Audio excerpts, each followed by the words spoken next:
Hey everybody, thanks for coming by Open Visual Effects. It's been a while since I posted, but I'm getting back into the groove of things. Work has eased up a little bit, so I've got lots of time. So let's jump right into one. This one is going to be, I want to look at hand match moving objects. Like you can see right here, this guy's holding this canteen thing, and he throws it. He's charged it with up some electricity, turning it into like a bomb, which is an effect taken literally directly from Agents of Shield that I've worked on, and on things like that, they don't usually put tracking markers. So what do you do when you have a shot like that? Let me show you the footage. I'm in 2.8. It may look a little bit different. I've changed. I don't like all these things up here in the corners. So I hide most of them, just like my little axes thing showing. So I'm going to switch over to motion tracking real quick. I'm trying to keep this real fast and short. It's a pretty straightforward concept. I think you'll get the idea and show you what we're doing here. Track, set scene frames, prefetch. Again, as always, I'm assuming you have a pretty good working knowledge of Blender. So here's the basic footage, right? It's just actor under this electrical tower holding something that has no markers of any kind on it. And of course, we have to track it. This happens all the time at work. Ideally, in a perfect world, you'd get something that has tracking markers all over it, and the tracking department would just nail it and give you this perfect object. And almost never happens. So, sometimes it's things like glasses, or I've done martini shakers. I've done everything. I've done people's faces. I'm actually going to show you a little quickie technique for a face as well. But first, let's dive right into this, because you can see the kind of stuff you can do. I can show you another thing you can do with it is... this is a burning one, right? This one's got, the first one had like electricity and smoke and stuff. This one, it kind of burns a little bit, some sparks shooting off, still smoke. And you can see I've got something different on his face as well.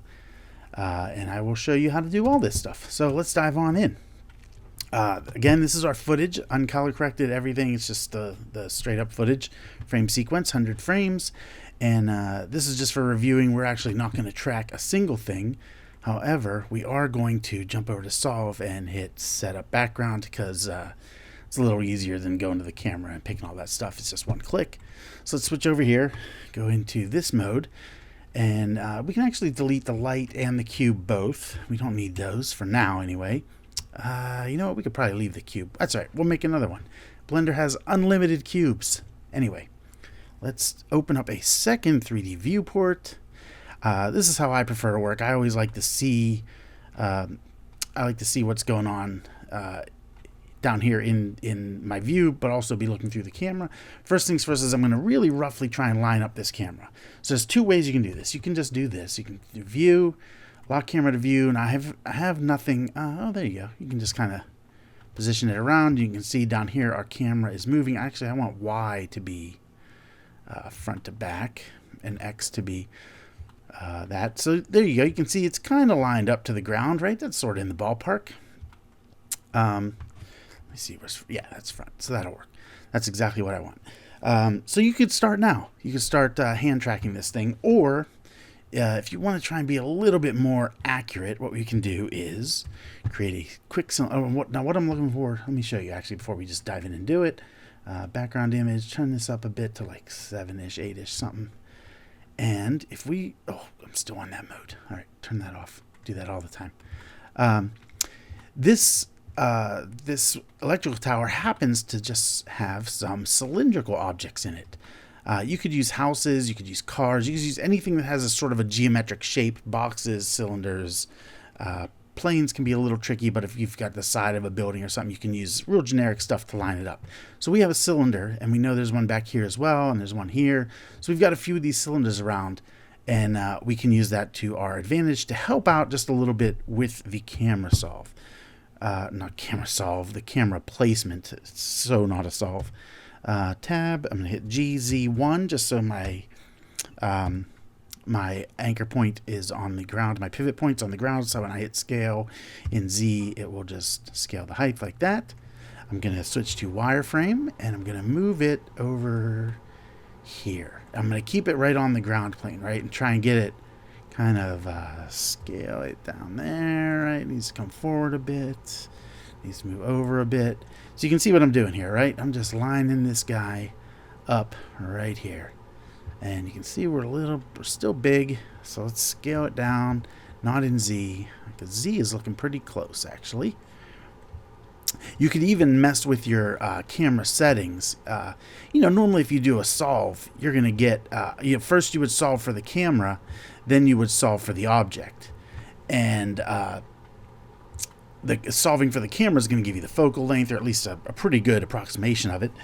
And you're going to get all this, the placement, the motion.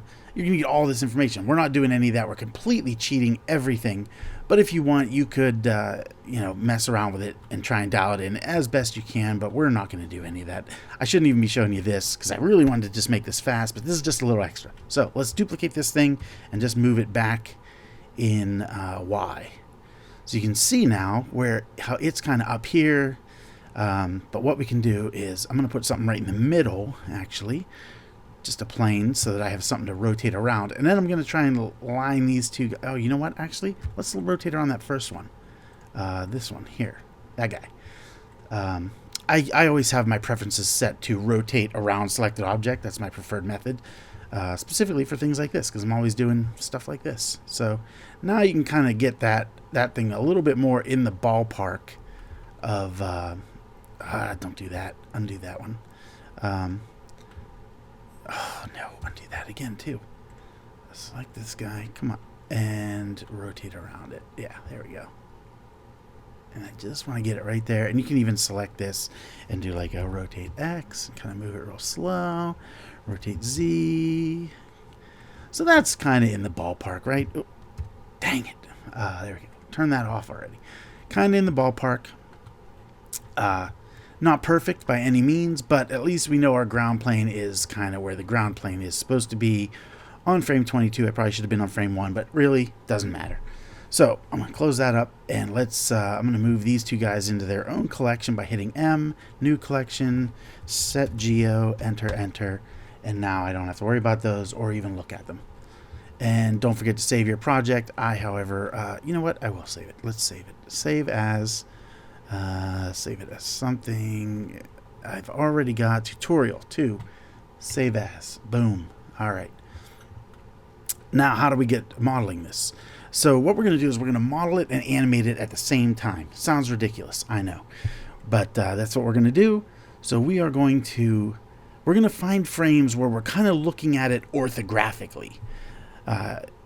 Like from a side or from the front or something. So let's take a look. And it looks like we can even go back to motion tracking and make this a little smaller so we can see this a bit better.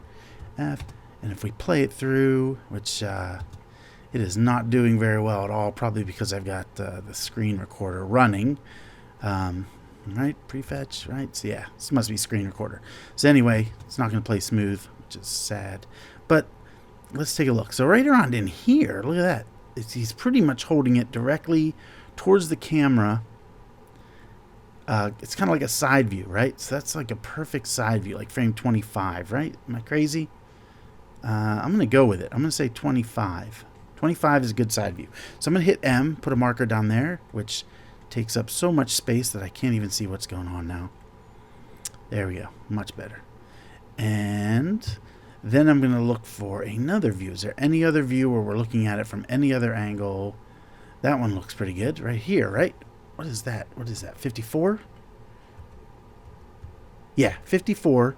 We're kind of looking at it from the front, right? Where it's got this divot in where his thumb is. So let's put another marker there. So we know these two frames, we have a pretty good view of what it looks like. Back to layout. Make your box. Actually, yeah, let's start on this frame, right? This frame looks good to start with. Make your box cube. There's a reason Blender always gives you that cube, right? Because it's a good place to start. Let's move it up here. I'm going to try and get that center point kind of right where that thing is. Not his thumb, but sort of the center. We're going to first model this bottom part and then model this top part. And the things to worry about in this, when you're doing this, the things to be really concerned about are the orientations, right? Like we're going to work a lot in local mode instead of global mode, just to kind of keep, in fact, let's switch it now, just to keep our orientation right. So, because we're not modeling this, from a perfectly 0, 0, 0 center point. we're modeling this from some goofy frame he's holding it at it, or some angle at frame 54. So we're going to have to kind of make it up as we go, and a lot of this is just by eye. But that's the magic of visual effects, is it's all just cheating, so feel free to cheat this. There's no rule that says everything has to be perfect or, completely accurate. Nothing's completely accurate, right? Like Marvel superheroes are not real. Lightsabers are not real. That stuff's all cheated and made up, so there is no real physics to any of that stuff. There's no reason to worry about everything being super real in visual effects. So I'm taking a look at this front face, right? And trying to line it up as best I can and kind of get the perspective right. I'm going to scale a little bit in X and a little bit in Z locally. And you can see it is a little funky, so I'm going to rotate it in Y a bit. And move it down a touch. And move it this way a touch. It doesn't look too bad there. Another thing we know from looking at this object and analyzing the footage, we know it's skinnier than it is, wide. Its depth is much shorter than how wide it is. So let's go ahead and scale it in Y as well, and just kind of, again, eyeball it. What do you think a canteen looks like? That looks great. We'll adjust it better on the other frame. Anyway, let's see. Scale in Z a little bit. I'm trying to get this thing lined up with the bottom and this thing lined up with where the neck of this nozzle hits. Doing this real quick. Rotate in Y again, because you can tell from that bottom it is not lined up very well. And let's move it in Z a tiny bit. Oh, what happened? Come on. GZ. There we go. And scale in X a tiny bit. And that looks pretty good right there. Center that thing. And let's get tab into edit mode. Face. And you know what? Actually, let's put in some edge loops first. We'll throw in an edge loop right here. Control R. And we're going to put it right at that widest point. That'll work. So now we can go to face mode. Pick this thing and scale it only in X, local X. And the whole idea is to get it sort of like to a square, because we're going to pull this out with E and make that the nozzle, which looks pretty good, right? We're kind of getting there. We got to scale this bottom one a little bit in X, SX, scale down, and you can see we're pretty much in the ballpark, right? We can adjust some things if you want. I'm going to go to edge mode for some adjusting and move it in Z a tiny bit up. No, you know what? Actually, it's pretty good where it was. I want to rotate it a little bit more. Rotate in Z just to get it a little bit more kind of straight on. That looks good. And then you can see it's kind of rounded. You know what? Before we do that, before we get into details, let's throw a subdiv on it. Subdivision surface. And you can turn it to 2 or 1. 2 would probably be good for your final render, but for now, let's just leave it at 1. And you can see now it is a disaster. So let's tab back in here and throw some more edge loops in to start defining our shape a bit. Boom. And throw one here and kind of get that nice roundness. I'm going to throw one here for the neck and here for the cap. And nailed it. Not even close. All right, so we've got more work to do here. We're going to scale. Should we turn it up for 2 for now? Yeah, we can turn it to 2 for now. We'll turn it back down for 1 to 1 for animating. So let's scale in X and try and get that shape to the right width, which looks great. Our cap is staying nice and round, which is what we want. We're still missing a nice curve here. So let's throw that in right here and scale that in X a little bit. And take a look at that. Looks pretty good, huh? Maybe scale it a bit more in X. And let's move this guy down a bit by hitting G twice. It'll let you slide, edge slide. So yeah, look at that. Pretty dang good, right? So before we do anything else, save always. And I'm also going to set a keyframe. And like I said, we have no camera motion. We don't know anything about where this guy is in 3D space, where he's moving in space, other than what we can see in the footage, right? So we're going to be cheating a lot because the camera's not moving, because the actor holding it isn't. We have no reference to that in 3D space. We're going to cheat everything, including the scale, which is usually a no-no, right? You don't want to animate the scale of a solid object, a real object. But we're cheating, so that's what we're going to do. For some things, this cheating the scale obviously wouldn't work, but for this kind of thing, for putting an effect on an existing real object, like electricity, burning, sparks, smoke, all that kind of stuff, even a label, go ahead and animate the scale, cheat it, do what you got to do. To do that, though, we're going to set a keyframe. So I'm going to hit I, set a keyframe, location, rotation, scale. All of it, all the parameters, right? Position, rotation, scale. Just hit it. And if you don't want to worry about that, because we're now going to jump around some frames and work on our modeling, don't want to worry about that, go to turn this on. This is automatic keyframing, so anytime you change anything, any of these parameters we're going to set in here, which we're going to set to the same location, rotation, scale. Click that. And that should be set, and we're good to go. So, yeah, there we go. Now with that on, anytime we move it or adjust it, anytime we move it, scale it, or rotate it, it is going to set a keyframe. If we change the vertex positions and all that, it should not set a keyframe. So we can still model it, and it won't affect the model shape itself. It will just basically affect the pivot point, position, rotation, and scale. So now we're good to go. So let's go ahead, save one more time, and go ahead down to our frame 25, which is our very nice side view. So we know this is the front, right? We know Y is going back on our local coordinates. So if we go up here, we know that's the front. And if we watch the footage and we watch what it's doing, the front is where his thumb is, right? So we know it's still going to be, it's facing him basically right there. Another trick you can do if you want to mark the front of something, if you're gonna have trouble, like, when you go over to here and now you're trying to, you want to move it down here, G, and now we have to rotate it, right? We've got to rotate it in Y, we've got to rotate it in Z, we've got to rotate it in X a bit. So you can see what we're doing here. We're kind of lining it up again, and we've already got a keyframe set because we have our auto keyframe on. Rotate X right there, and here's where you can see where 2 kind of gets in the way a little bit. If you do 1, you get a little bit cleaner of a mesh. You'll also notice it's a little smaller here. Why is that? That is because his hand is moving in Z. If we had actually done a real camera calculation solve, you would see that on frame 25, his hand is kind of like over his chest a bit. It's kind of like in front of his chest and his stomach. At frame 54, it's behind his shoulder, behind his head, so it's a little further away from camera. So the object he's holding is going to be a little smaller on 54 than it is in 25. That's where you could either actually animate it closer to the camera, which I'm going to switch to global and move it in Y a tiny bit, bring it closer, just cheat it a tiny bit, and go back to my local, and that looks pretty good, actually. Look at that. Pretty good guess. So that was a good cheat.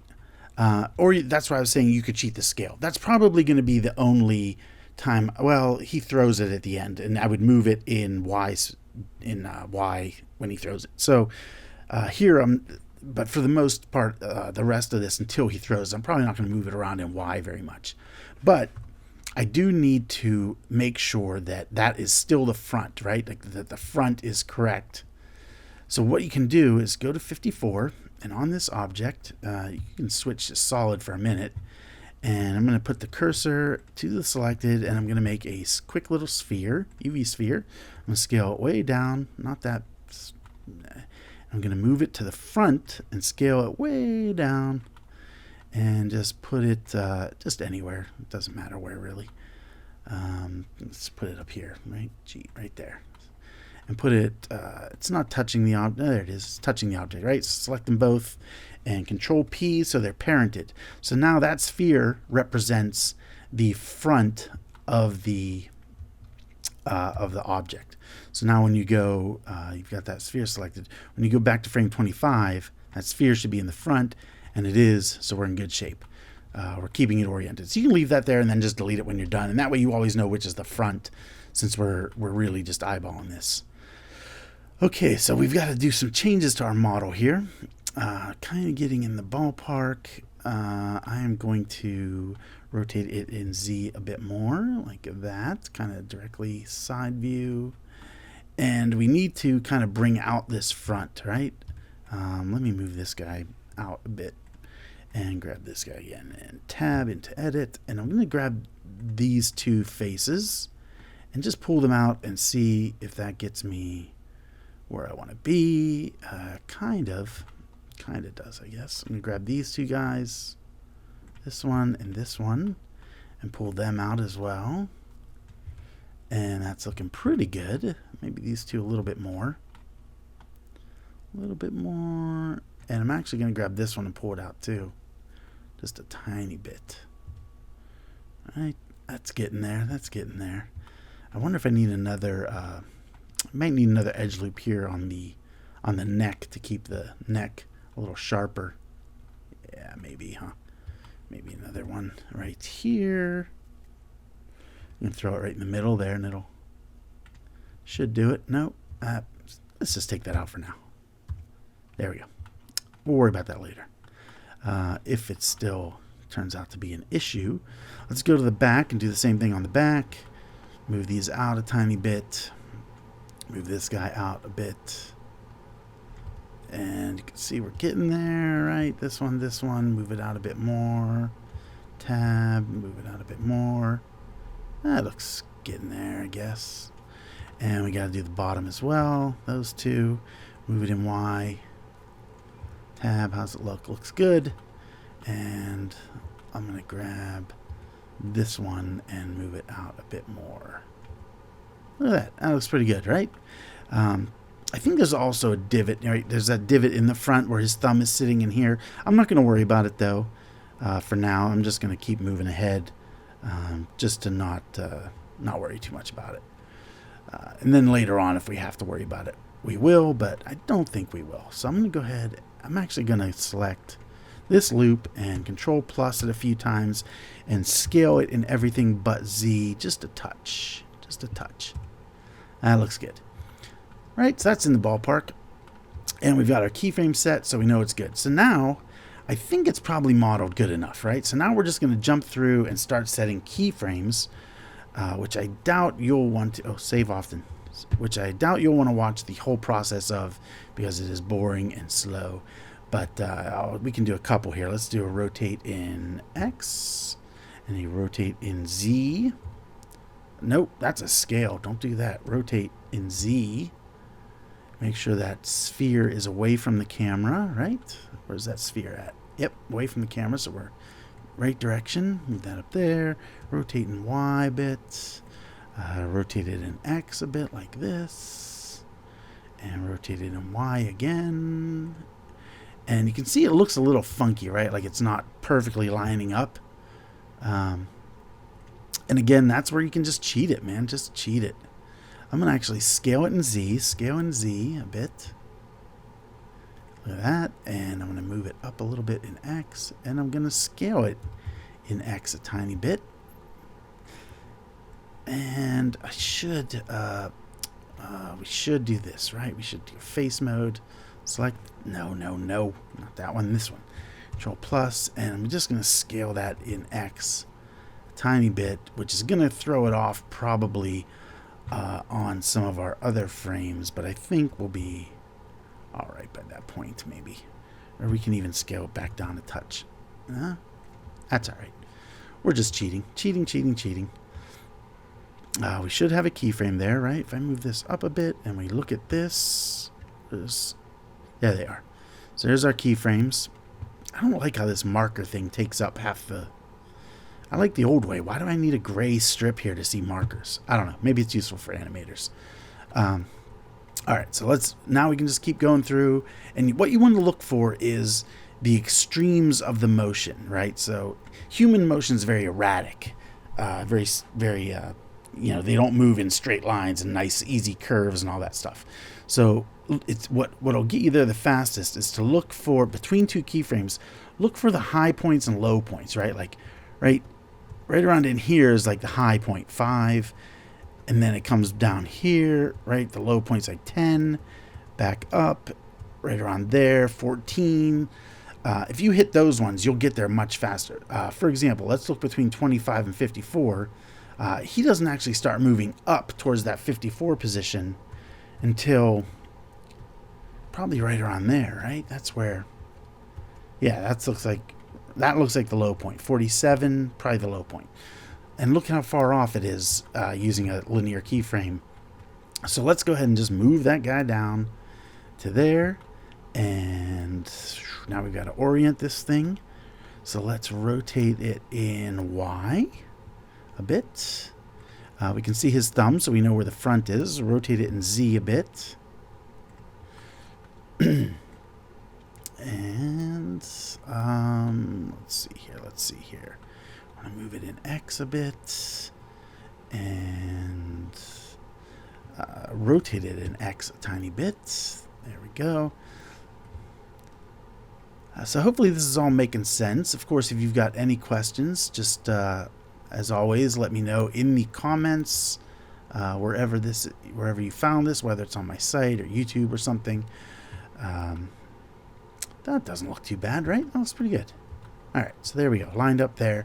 So now as he comes up, it'll be much closer. So, right, so you can see what we're doing here. Let's see.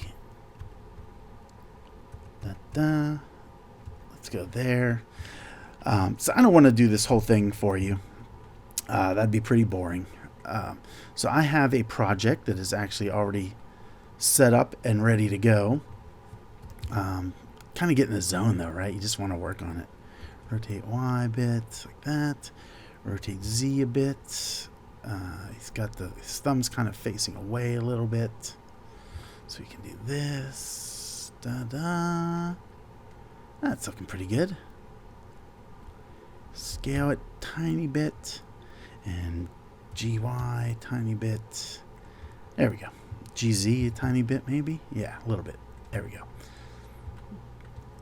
So you can see, right? Makes sense, right? What I'm doing here. Boom. Lines up there. Goes down here, lines up there. And then as he comes up, he throws it. And you can use motion paths to help you kind of get the idea of what he's going to do as he brings it up. We know, obviously, his arm is much closer to camera now than the rest of him, which means the object is closer to camera. And then he throws it so it goes past the camera. So we can take a look at that by turning on the motion path for the object. Under here, motion path, it's only 100 frames, and calculate OK. And now you've got your motion path, right? And this will look much better once you've actually set all the keyframes. But it gives you an idea of what's happening spatially with this object, right? So if we come here, 54 we were at, and by the time he gets to about right here, it's in front of his face now, right? Like here it's behind his face, here it's still probably a little bit behind his face, and then here it's probably a little bit in front of his face. Here he's let it go and it's starting to fly. It's definitely in front of his face by here. So what we can do is we can kind of guesstimate. I'm going to actually just go to this last one where we kind of see it.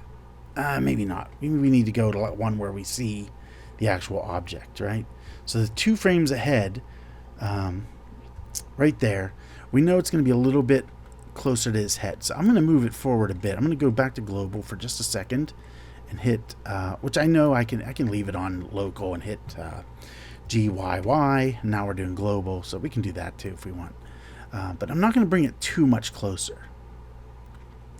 And you can see with motion path activated, it does some funky stuff, doesn't it?